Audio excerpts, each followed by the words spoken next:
Hi friends, welcome to யுகா சமையல். இன்றைக்கி நம்ம என்ன பார்க்க போகிறோம் அப்படின்னா, ஒரு அடை தோசை ரெசிபி தான் பார்க்க போகிறோம். அதை வந்து நம்ம அளவுகளோடு என்னென்ன பொருள் எவ்வளோ அளவில் சேர்க்கணும் அப்படிங்கிறதோட பார்க்க போகிறோம். வாங்க வீடியோக்குள்ளே போகலாம். அதுக்கு வந்து இந்த கப்பில் வந்து நான் 2 கப் வந்து இட்லி அரிசி சேர்த்துக்கிறேன். 2 கப் சேர்த்துக்கிட்டேன். 1 கப் துவரப்பருப்பு, 1 கப் கடலைப்பருப்பு, பாசிப்பருப்பு 1 கப்பு, அதாவது சிறுபருப்பு,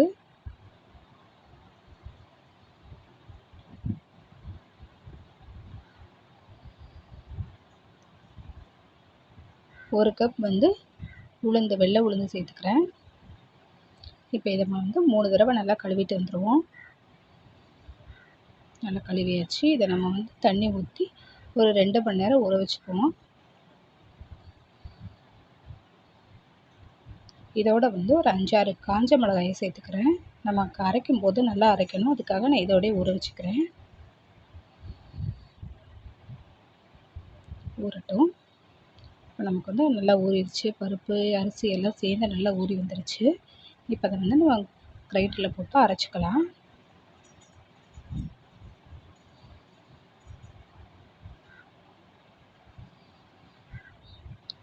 நம்ம போட்ட காஞ்ச மிளகாயும் சேர்த்து போட்டு அரைச்சிக்கோங்க.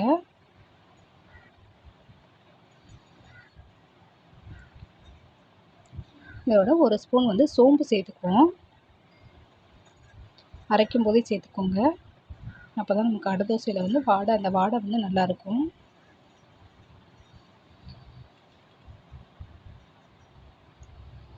அடை தோசைக்கு வந்து மாவு வந்து நீங்கள் ரொம்ப நைஸாக ஆட்டக்கூடாது, கொஞ்சம் குறன்னு தான் ஆட்டணும். அரைச்சாச்சு. இப்போ இதை நம்ம வந்து தோண்டிடலாம்.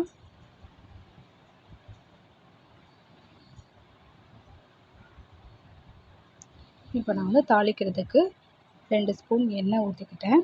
கொஞ்சம் கடுகு, உளுந்தம்பருப்பு, இஞ்சியை வந்து பொடி பொடியாக கட் பண்ணி சேர்த்துக்கிட்டேன். ஒரு 10 சின்ன வெங்காயம் கட் பண்ணி சேர்த்துக்கிட்டேன். கருவேப்பிலை, மல்லி இலை, பெருங்காயத்தூள். இதை நல்லா வதக்கிக்கலாம். உங்களுக்கு பூண்டு நீங்கள் சேர்ப்பீங்க அப்படின்னா பூண்டு சேர்த்துக்கலாம். நல்லா வதக்கியாச்சு. இதை வந்து நம்ம மாவில் சேர்த்துக்குவோம்.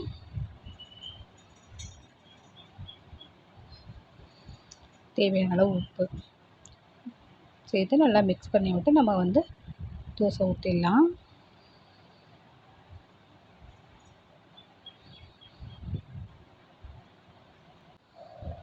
தோசைக்கல் அடுப்பில் வச்சுட்டேன். நம்ம வந்து நல்லா தோசை ஊற்றிடலாம்.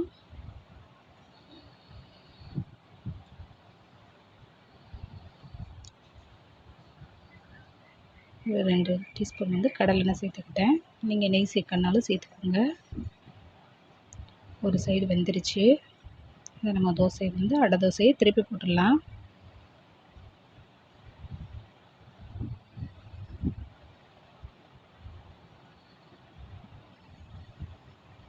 நல்லா வெந்துருச்சு.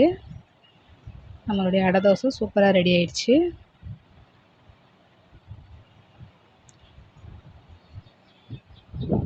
பாருங்கள் எவ்வளோ சாஃப்டாக வந்திருக்குன்னு. இந்த வீடியோ உங்களுக்கு பிடிச்சிருந்தால் லைக் பண்ணுங்கள், ஷேர் பண்ணுங்கள், செஞ்சு பார்த்து கமெண்ட் பண்ணுங்கள், மறக்காமல் சப்ஸ்கிரைப் பண்ணுங்கள்.